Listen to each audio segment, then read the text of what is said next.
Oh, what a wonderful world this would be if we all open our eyes to see He is all that we need right now, and we can all come together somewhere, somehow. All the other human beings, most of them, they are blindly following their parents. The Christian, he is a Christian because father is a Christian.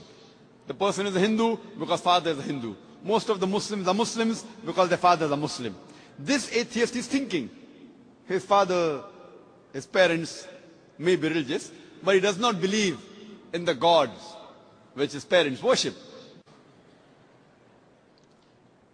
Most of the atheists, we realize, have become atheists because they believe in science and technology. These people think that science has advanced so much, we don't require any scripture, we don't require any religion, etc. The first question I ask to the atheist is that suppose there is an equipment, there is a machinery which no one in the world has ever seen before. If it's brought in front of you, if it's brought in front of the atheist, and if we ask the question to him, that who will be the first person who will be able to tell you the mechanism of this machinery or this object, what can be his reply? What can he reply? Suppose a machinery who no one in the world has seen, if it's brought in front of the atheist and he's asked the question, who will be the first person who will tell you the mechanism of this machinery or object? The reply the atheist will give you is the first person who will tell you the mechanism is the manufacturer.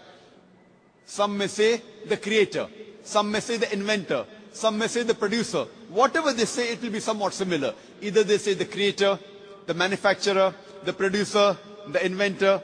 It will be somewhat similar. Just keep it at the back of your mind. Then ask him the next question. That how did our universe come into existence? So the atheist will tell us that initially there was a primary nebula.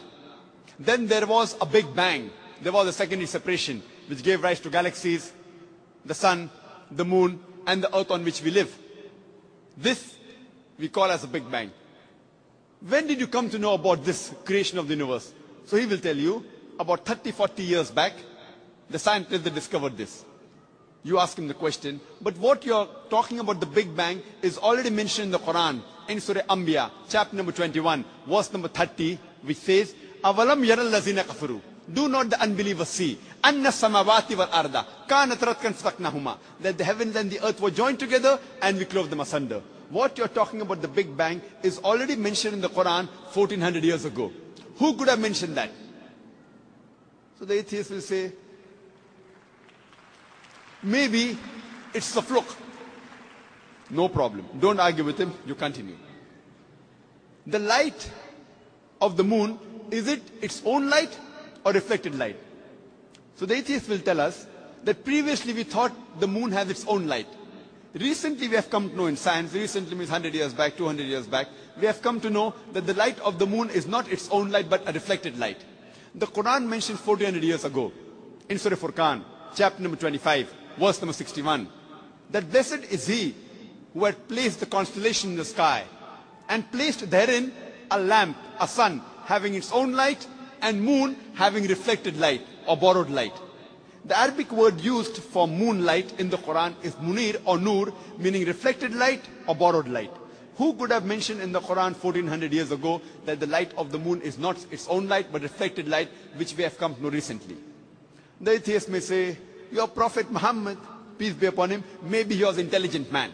Don't argue with him. Continue. The world that we live on, what's the shape of this earth on which we live? The atheist will tell you, it is spherical. When did we come to know? So he will tell us, it was 1597 when Sir Francis Drake, when he sailed around the earth, that he proved that the earth was spherical. But the Quran says 1400 years ago, in Surah Naziyat, chapter number 79, verse number 30, وَالْأَرْضَ بَعْدَ ذَلِكَ دَحَاهَا. And thereafter, we have made the earth egg-shaped. The Arabic word dahaha, one of its meaning is the earth is an expanse. The other meaning is derived from the Arabic word duya, which means an egg. And it doesn't refer to a normal egg. It refers to the egg of an ostrich. And we know the world is not completely round like a ball, but it is geospherical in shape. It is starting from the pole. And if you analyze the shape of the egg of an ostrich, that too is geospherical in shape. Who could have mentioned 1400 years ago that the shape of the earth is geospherical? Again, the atheist may say, your prophet, maybe he's super intelligent. Don't argue with him. You can continue. When I was in school, I had learned that the sun was stationary. It revolved, but did not rotate about its own axis. So the atheist will say, is that mentioned in the Quran? I say, no, that is what I learned in school. When I passed my school in 1982, approximately 12 years back, I had learned the sun was stationary, did not rotate about its own axis. But the Quran says in Surah Anbiya, chapter number 21, verse number 33, Huwa allazi khalaqa al-layla wan-nahara. It is Allah who has created the night and the day. Wash-shamsa wal-qamar, the sun and the moon. Kullun fi falaki yasbahun, each one traveling in orbit with its own motion. So the Quran says that besides the sun revolving, it even rotates about its own axis. Who could have mentioned this in the Quran 1400 years ago? And the atheist will be silent. There will be a long pause. Don't wait for the reply. You can keep on continuing. Today, science tells us that the universe is expanding, which is mentioned in the Quran 1400 years ago in Surah Dhariyat, chapter number 51, verse number 47. The Quran speaks about the water cycle which we learned in school. It was Sir Bernard Palissy in 1580 who first described the water cycle, how does the water evaporate from the ocean, forms into clouds, moves into the interior, falls down as rain. This water cycle is spoken about in great detail in the Quran in several verses. In Surah Az-Zumur, chapter 39, verse 21. In Surah Rum, chapter number 30, verse 24. In Surah Hijr, chapter 15, verse 22. In Surah Mu'minun, chapter number 23, verse number 18. In Surah Nur, chapter number 24, verse number 43. In Surah Rum, chapter number 30, verse 48. In Surah Araf, chapter number 7, verse number 17. In Surah Furqan, chapter number 25, verse 48 to 49. In Surah Fatir, chapter number 35, verse number 9. In Surah Yasin, chapter number 36, verse number 34. In Surah Mulk, chapter number 67, verse number 30. In Surah Tariq, chapter number 86, verse number 11.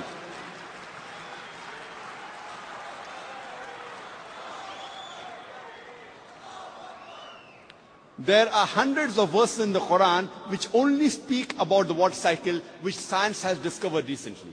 We can keep on talking that today we have come to know that the plants have got sexes which we did not know earlier. Quran says in Surah Taha, chapter number 20, verse number 53, that the plants have got sexes, male and female. Today we have come to know that there are two types of water, sweet and salty. And there is a barrier between them, which is mentioned in the Quran in Surah Furqan, chapter 25, verse 53, and Surah Rahman, chapter 55, verse 17 and 18. Marajal Bahraini al-Taqiyan, bainahuma barzakhun la yabghiyan. It is Allah who has let free two bodies of flowing water. Though they meet, they do not mix. There is a barrier between them. Today science tells us that it is the mountains which prevent the earth from shaking, which is mentioned in the Quran 1400 years ago in Surah Naba, chapter number 78, verse number 6 and 7. The Quran speaks about biology, that we have created every living creature from water, every living thing. In Surah Anbiya, chapter 21, verse number 30, Quran mentions this 1400 years ago. The Quran speaks about zoology, about the lifestyle of the spider in Surah Ankabut, chapter 29, verse 41. About the ant in Surah Namal, chapter 27, verse 17 to 18. About the bee in Surah Nahl, chapter number 16, verse 66, 68, 69. The Quran speaks about embryology in Surah Alaq, chapter 96, verse number 1 and 2. We have created the human being from alaqa, a leech-like substance, which we have come to recently. The Quran speaks about embryological stages in Surah Mu'minun, chapter 23, verse number 12 to 14. You can go on talking about the scientific points. There are more than 1,000 verses in the Quran which speak about science. After every scientific fact, you ask the question, who could have mentioned that in the Quran? The only reply the atheist can give you is the creator, the cherisher, the manufacturer, the inventor, the producer. This creator, this manufacturer, this producer, this inventor, we Muslims call him as Allah.